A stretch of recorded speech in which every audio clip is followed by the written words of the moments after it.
Okay, so this is just a quick response video to the Wilbur's video on Singularity. Um, there's one thing that I heard that I would just like to just add to. Wilbur was mentioning that we're in this abundant information age, and even though we have all this information, we're getting an overload. So the way people are beginning to find jobs and make money and be paid and valued are people who are able to take all that dense information and collapse it into you know um, people who can tell you the value of all that information, who can assemble it, who can integrate it. So, and he was saying on Amazon, they have book lists and things like that. People, but it's not just the company. This is my additional point. It's not just the companies that are now doing this, um, like Shambhala, but more so, the company is sort of like a medium for the mass majority to sort of sift through the information. So the company, like Shambhala, will take the information and sort of say, all right, well, this is good, this is good, this is good, this is good. We voted on all these. We're going to sell these, and you trust our judgment. That I'm sure is still going to exist, but another phenomenon, which is happening with Web 2.0 more so than ever before, is the ability for people, everyday people like me, and whoever's watching this video, to vote.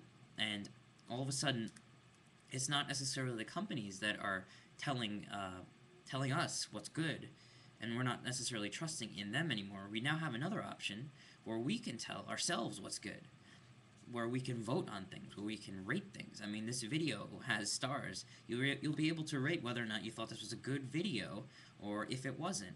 And if a majority of people thought it wasn't a good video, maybe it wasn't. Now, of course, there's the problem of the tyranny of the mob, but nevertheless, this is sort of kind of bringing more democratization to technology. So it's no longer just a company telling us what products are good quality. It's us creating the product, such as YouTube videos like this, and blogs, and self-publishing books and music and all forms of media, and then also the people voting on it. So now the creators, the consumers are also the producers, I guess you could say. We create content and we vote on content. So there's this whole other medium, this dynamic medium, which is actually not just, we're not just a mob anymore. Now we're a mob that is intelligently reacting, or at least, arguably intelligently reacting to the different aspects of what's out there. We're beginning to be able to sift through everything. And the companies that are making the most money are the ones that are trying to enable us to be able to do this more and more. So, for instance, on the internet, with blogging, they're trying to get more blogs available, and if you get a sudden spike in viewers, this will get onto the main blog webpage, and then everybody will see, oh, this person got 1,000 blog views today, so this person gets to the top of the list. So we're trying to create programs, and there's a high demand for programs that democratize and allow user-created content to be easier and easier, and also allow us to find that content and find what we like and what we don't like easier and easier. So it's almost as if the internet itself is becoming much more intelligent and much more integrated and responsive. So now all of a sudden it's sort of dispersing the power to be able to judge content, create content, and manage content to us, and that is a new thing. That's something that I guess not many people were expecting, but this is a whole other aspect to technology that's beginning to happen right now.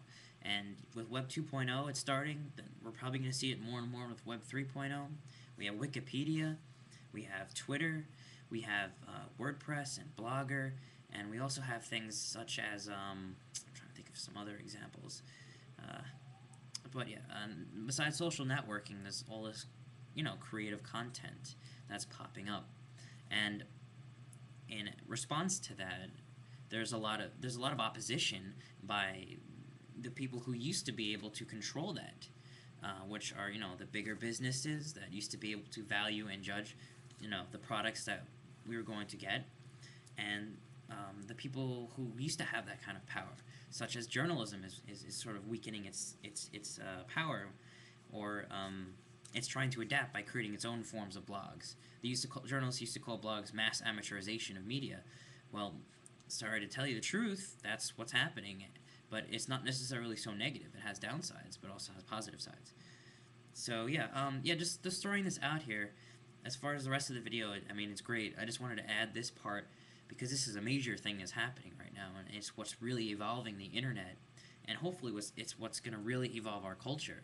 Because if people start democratizing and making it easier to communicate and share information freer, we'll be able to get a lot more done. And things like the Creative Commons for media, the Science Commons for research and scientific progress will rapidly evolve and become much more vibrant and faster. So this singularity that we may be going to is something that's being helped by these new forms of communication and interaction on the internet, which are evolving too. So yeah, great video, and thanks for listening.